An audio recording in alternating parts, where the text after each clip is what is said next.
자, 다음은 로봇 어드바이저입니다. 자, 온라인 투자 자문 서비스라고 하는데요. 로봇과 어드바이저의 합성으로 인공지능 기술을 활용한 온라인 투자 자문 서비스입니다.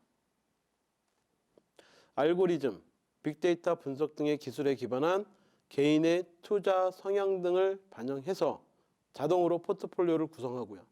그것을 재구성해서 운영해주는 온라인상의 자산관리 서비스입니다. 투자 자문 인력을 대신하고요. 딥러닝 등 인공지능 기술을 적용하여 비용과 시간을 절감할 수가 있고 2002년 언론에서 처음 사용된 용어입니다. 자, 여러분들은 그런 뉴스 들어보신 적 있으신가요? 자, 미국에 있는 골드만삭스의 금융회사입니다. 자, 그 회사에서는 데이터를 분석하고 분석가로서 약 600명의 근로자들이 있었는데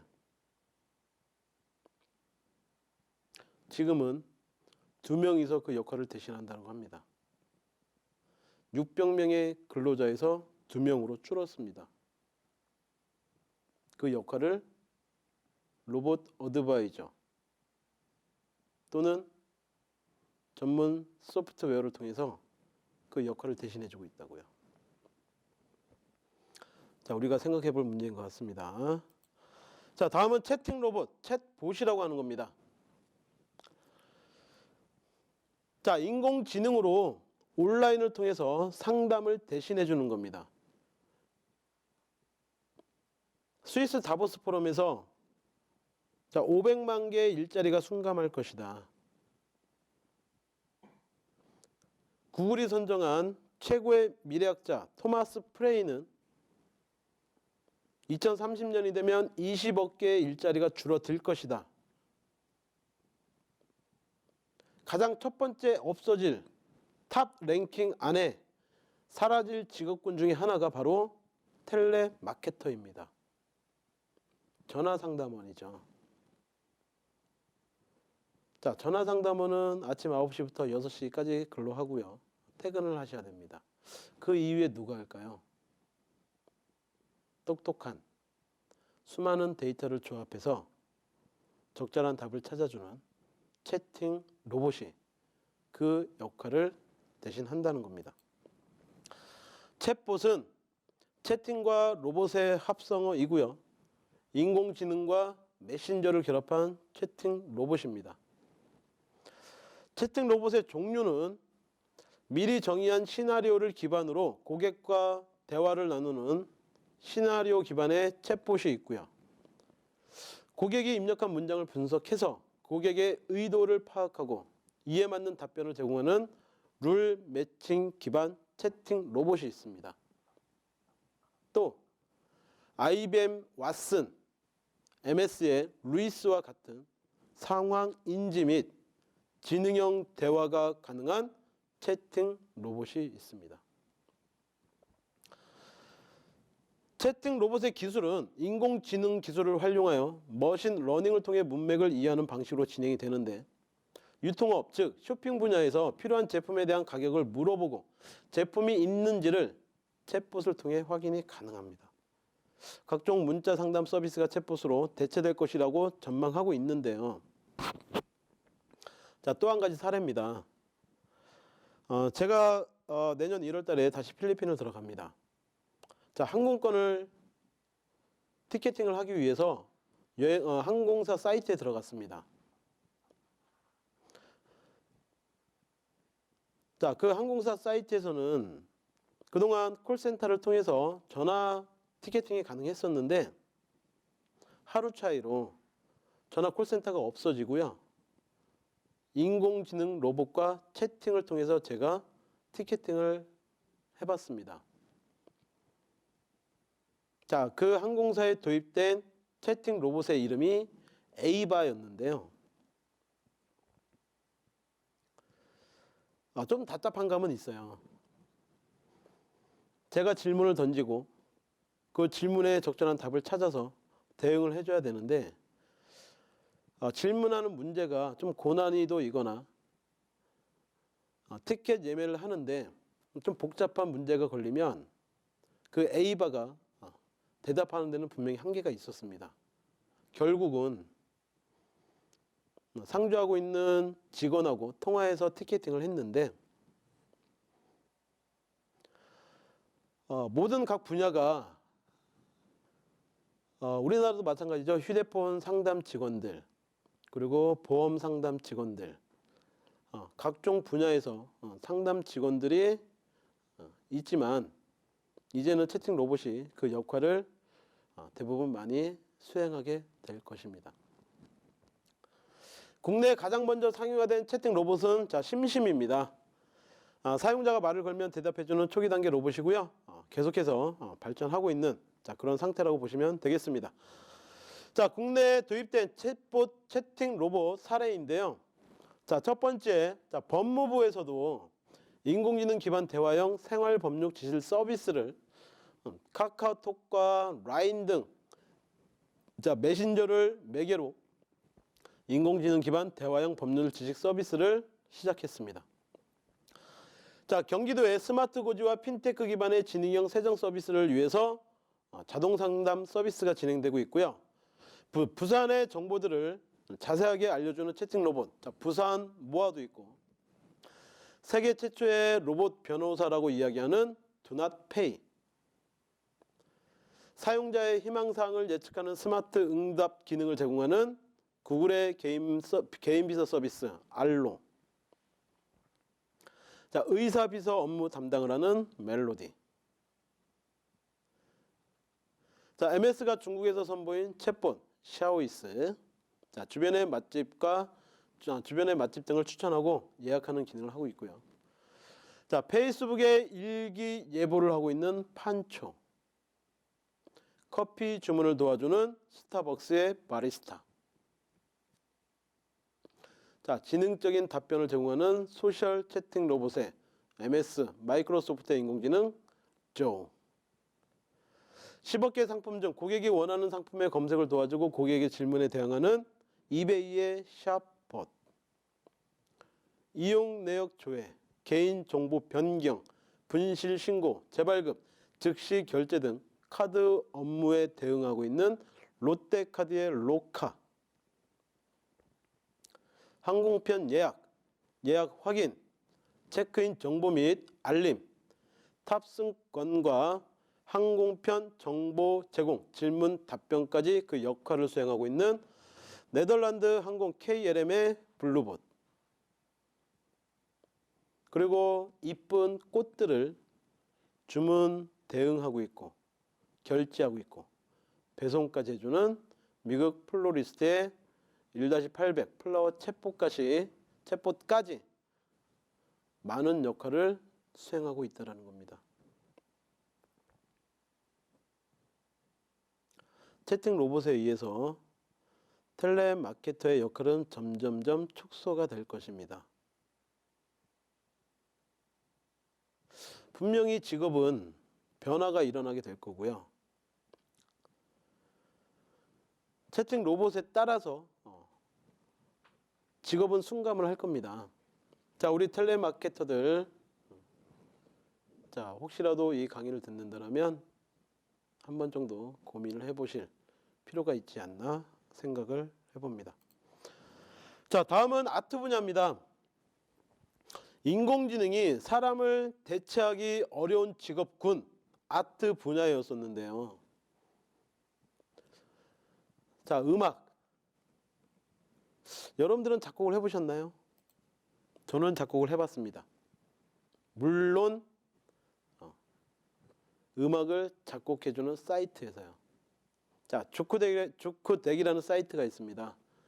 곡의 길이와 장르, 피아노나 포크, 록, 일렉트로닉, 앰비언트, 영화음악, 팝 장르를 고르고 분위기, 장르에 따라서 2-4가지 종류 등을 지정하기만 하면 머신 러닝으로 곡을 학습한 인공지능이 저작권과 관련이 없는 자유로운 곡을 바로 작곡을 해줍니다.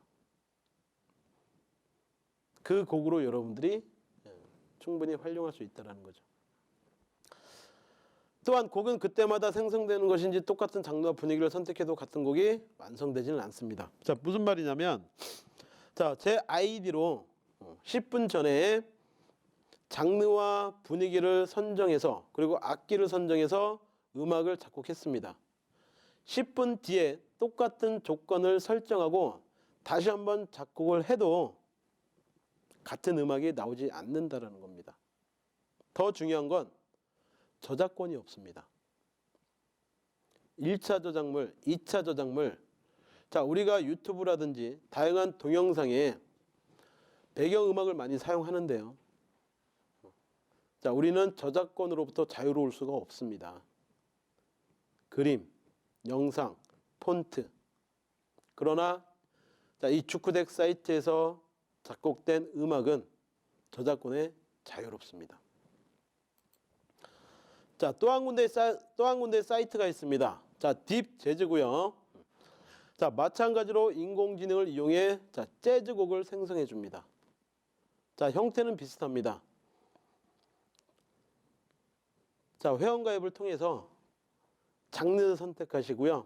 악기만 선택하시면 인공지능이 바로 음악을 작곡해 줍니다. 자, 첫 번째 강의 때 제가 음악을 틀었던 기억이 있습니다. 그 음악이 이 딥 재즈라는 곳에서 제가 작곡을 해봤던 겁니다. 좀 더 정확하게 이야기 말씀드리면 제가 작곡한 게 아니고 제 아이디로 인공지능이 작곡한 거죠. 음악도 더 이상 인공지능 쫓아갈 수 없는 그런 세상이 된 거죠. 자, 또 하나의 미술 분야입니다. 자, 우리가 예술하면 주로 음악, 미술 얘기하지 않나요? 근데 예술 분야에 음악과 미술 다 인공지능이 침투하고 있습니다. 그 중에 하나, 자, 17세기 화가 렘브란트의 작품을 학습하고 그 화풍을 따라서 만든 인공지능이 자, 램파고라고 하는데요. 램파고가 렘브란트의 작품을 학습하고 화풍을 그대로 따라서 그렸는데 그 작품이 돈으로 거래되고 있다. 미술까지도 침투하고 있습니다. 잠깐 영상 보도록 하겠습니다. 네, 네덜란드 화가 렘브란트, 암스테르담을 주무대로 활동하면서 20, 30대 귀족들의 초상화로 명성을 얻었는데요. 인공지능 화가가 렘브란트와 똑같은 화풍으로 남자의 초상화를 그려냈습니다. 3D 프린팅으로 인쇄된 이 그림은 유화의 질감까지 똑같이 재현해냈는데요. 인공지능이 렘브란트의 작품들을 분석하고 딥러닝 기술을 이용해 특징을 학습했는데 이는 알파고가 바둑고수들의 특징을 학습한 것과 같은 원리입니다. 자, 이렇게 놀라운 걸작이 탄생했습니다. 지난 2월에도 구글이 개발한 인공지능이 추상화를 그리고 전시회까지 열어 주목을 받았는데요. 전시 그림 29점을 팔아 1억 1천만 원이 넘는 돈을 벌어들였고 당시 가장 비싸게 팔린 그림은 900만 원을 넘기도 했습니다. 고전 화가의 걸작까지 그려내는 인공지능, 인간의 영역을 어디까지 뛰어넘을지 기대가 됩니다. 자, 지금 보신 영상은 자, YTN 방송국에서 방송했던 뉴스에 방송했던 영상입니다. 인공지능이 화가의 영역까지 자, 침범한 사례이지요. 자, 예술 분야에서도 우리가 다시 한번 생각을 해봐야 되는 그런 상황이 있습니다. 자, 또 하나의 예술 분야입니다. 감정 인식이죠. 감정을 파악하는 인공지능 아바타, 소울 머신즈가 등장했습니다. 자, 인공지능의 아바타, 소울 머신즈 거기에다가 IBM 왓슨을 결합해서 서비스직을 대체할 수 있는 그러한 부분까지 개발되어 왔다라는 겁니다. 자, 아트 분야 이외에 음악, 미술, 감정 인식, 자, 이 분야 이외에 자, 일본에 있는 인공지능 컴퓨터는요, 자, 소설까지 작성을 했습니다. 자, 그 소설이 자, 현인 강림이라고 하는 이름의 소설까지 작성했고요. 생각해 보세요. 소설에는요, 다양한 인물이 등장하고 그 인물과의 인물 간의 관계가 엄청나게 복잡하게 엮여 있습니다. 그것을 인공지능이 창작해냈다. 자, 이거 아트 분야 아닌가요? 자, 그리고 앞에서 말씀드린 레시피도 개발해낸다라고 했습니다. 자, 셰프들의 말에 의하면요, 어떤 새로운 레시피를 개발해내는 게 결코 쉬운 문제가 아니라고 합니다. 인공지능이 레시피를 만들어내고 음식을 만들어서 시식까지 제공을 했다. 또 예술 분야 어떤 부분이 있을까요?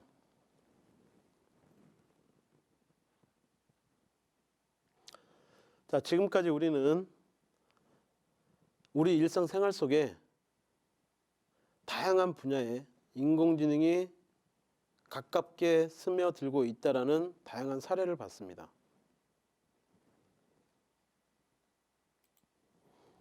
그걸로만 봤을 때도 몇 번 강조하는 것처럼 인공지능은 절대로 경쟁의 대상이 아닙니다.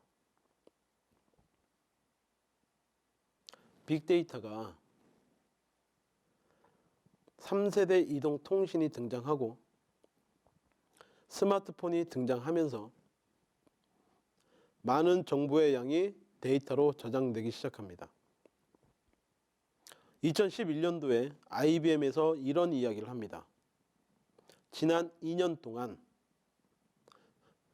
2011년도에 발표한 거니까 지난 2년은 2010년과 2011년입니다. 지난 2년 동안 쌓인 데이터가 인류 역사상 쌓인 데이터보다 더 많다라고 이야기했습니다.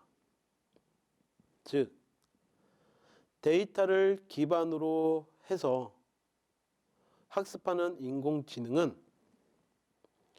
우리 인간이 평생 학습하는 양보다 몇 수십 배, 몇 천 배의 양을 학습합니다. 더 정확한 답을 찾을 수밖에 없습니다.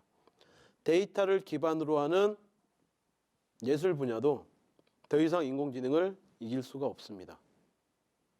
그런 점을 감안했을 때 인공지능은 더 이상 경쟁의 대상이 아니고 활용의 대상으로 삼아서 여러분들 삶에 충분히 보조적인 도구로 활용할 수 있는 다시 한번 지혜로운 삶이 되시기를 다시 한번 권유드립니다. 자, 이상 마치겠습니다. 감사합니다.